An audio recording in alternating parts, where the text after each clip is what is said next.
Let's talk about archery and how God sometimes uses that in our life in order to propel us forward. Whenever we're in a situation, kind of like Joseph, we gave him the dream of becoming a leader over his family members, over his brothers, and over all of Egypt. And yet, as soon as God tells him that he's going to become that, his own brothers, the ones that eventually sold him into slavery, caused for that blessing to look completely different to what it was supposed to be. And sometimes you may feel and you may think that the things that are happening in your life are working against you, when in reality, God is utilizing those things to work for you. Because any other way, we wouldn't listen or get into position to where we need to in order for God to do and set us up for what he's going to do next. So when he calls Joseph, he tells him, hey, I'm going to make you a leader, yada, yada, yada. And he eventually ends up in jail. He's being accused of something he didn't do.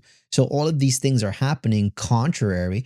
And it might have made Joseph kind of feel like, how are you going to tell me you're going to make me a leader and then throw me to the back end and throw me in jail? That's like complete opposite. Now, mind you, in all of this situation, God is utilizing this same situation in order to prepare Joseph in a way where he understands how to be patient in the midst of the situation and how to delegate with the situation, because that preparation was going to serve for him in the future in order for him to understand that when the 7 years of blessings came, and then after that, the 7 years of scarcity would come, he would be prepared and ready to be able to steward the blessing side of it to then be able to prepare for the scarcity side of it. So that patience, while saying, hey, I'm going to bless you this way, but I'm going to start off by throwing you in jail, was what prepared Joseph, what gave him patience, what gave him understanding, what gave him trust.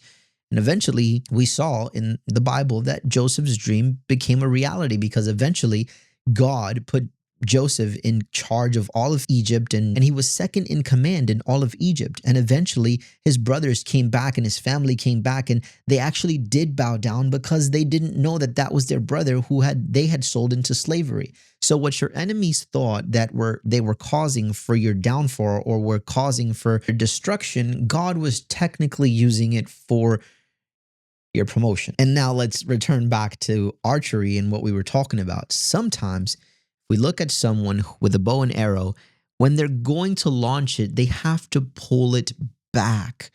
And that's where archery kind of signifies a couple of the things that God does in our life sometimes, because sometimes in order to propel us forward, he needs to pull us back in order to launch us directly to our target and where we are supposed to go. So if in this season in your life, you are being pulled back and everything looks contrary, just remember Joseph's story.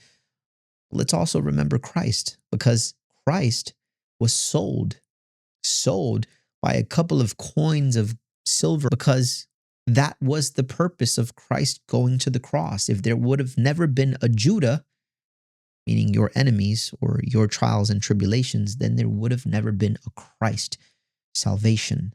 So in this season, be joyful, rejoice, and understand that your propelling forward needs to first be pulled back. So it's going to look a little bit contrary to what God said, but allow God to set you up for your victory.